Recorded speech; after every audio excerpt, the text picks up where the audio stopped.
जय गुरुदेव। मेरे सभी दर्शकों का मेरे इस चैनल ज्ञान ध्यान कल्याण में हार्दिक स्वागत है। आप पर और आपके पूरे परिवार पर आपके गुरु और आपके ईश्वर की असीम कृपा बनी रहे। आज के इस वीडियो में मैं वरुथनी एकादशी की व्रत कथा लेकर आई हूँ।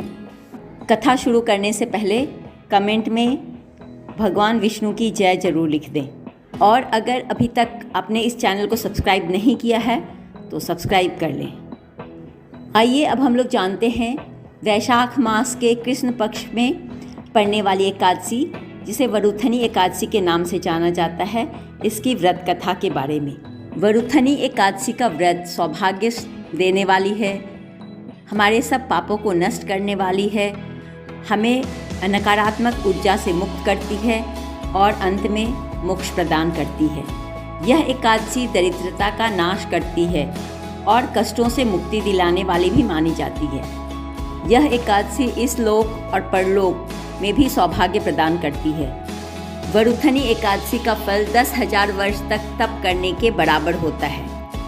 अब वरुथनी एकादशी की व्रत कथा आरंभ करते हैं। एक बार युधिष्ठिर महाराज श्री कृष्ण के पास जाते हैं और युधिष्ठिर महाराज श्री कृष्ण से कहते हैं, हे भगवान, मैं आपको नमस्कार करता हूँ। वैशाख मास के कृष्ण पक्ष की एकादशी का मुझे नाम बताएं और उसकी कथा बताएं। कृपया करके आप विस्तार पूर्वक मुझसे कहिए। श्री कृष्ण कहने लगे, हे राजेश्वर, इस एकादशी का नाम वरुथनी एकादशी है। यह सौभाग्य देने वाली है, सब पापों को नष्ट करने वाली है तथा अंत में मोक्ष देने वाली है। इसकी कथा यह है कि प्राचीन काल में नर्मदा नदी के तट पर मानधाता नामक राजा राज्य करता था। वह अत्यंत दानशील और तपस्वी था। एक दिन जब वह जंगल में तपस्या कर रहा था, तभी न जाने कहां से एक जंगली भालू आया और राजा का पैर चबाने लगा। राजा पूर्ववत अपनी तपस्या में लीन रहा। कुछ देर बाद पैर चबाते चबाते भालू राजा को घसीटकर पास के जंगल में ले गया। राजा बहुत घबराया, मगर तापस धर्म अनुकूल उसने क्रोध और हिंसा न करके भगवान विष्णु से प्रार्थना की। करुण भाव से भगवान विष्णु को पुकारने लगा।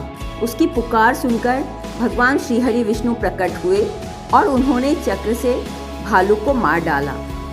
राजा का पैर भालू पहले ही खा चुका था। इससे राजा बहुत ही शोकाकुल हुआ।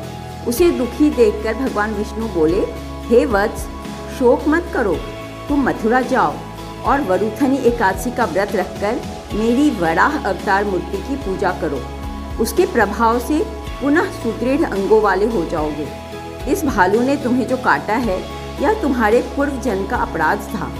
भगवान की आज्ञा मानकर राजा मानधाता ने मथुरा जाकर श्रद्धापूर्वक वरुथनी एकादशी का व्रत किया। इसके प्रभाव से राजा शीघ्र ही पुनः सुंदर और संपूर्ण अंगों वाला हो गया। इसी एकादशी के प्रभाव से राजा मानधाता स्वर्ग गए। यह कथा श्री कृष्ण युधिष्ठिर महाराज को सुना रहे थे।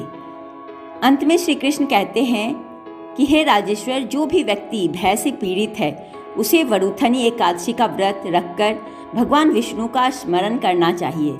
इस व्रत को करने से व्यक्ति के समस्त पापों का नाश हो जाता है और व्यक्ति मोक्ष को प्राप्त करता है। यह थी वरुथनी एकादशी की व्रत कथा।